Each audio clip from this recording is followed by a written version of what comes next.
तुम्हाला आठवत असेल की विधानसभा व्हायच्या आधी लाडक्या बहिणीच्या योजनेला ह्यांनी पैसे दिले होते ना, मग तेवढीच उदारता दाखवावी, उदारपणा सरकारने दाखवावा. आणि इलेक्शनच्या आधी जसं लाडक्या बहिणींना तुम्ही DBTच्या माध्यमातून जसे पटकन पैसे ट्रान्सफर केले, तीच यंत्रणा आमच्या शेतकरी बंधूंसाठी लावा.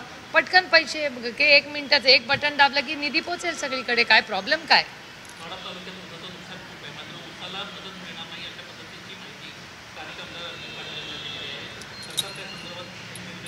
नाही, हेच तर आम्हाला समजत नाही की नक्की पैसे निधी कुणाला. आता तुम्ही इथे म्हणता उसाला पैसे मिळणार नाही, मग काल इंदापूरमध्ये कळलं की विहिरीला पैसे मिळणार नाहीत.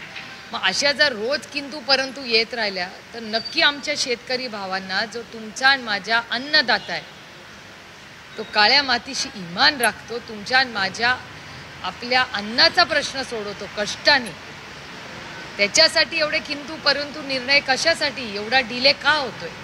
पटकन DBT डायरेक्ट बेनिफिट ट्रान्सफर का होत नाही आहे?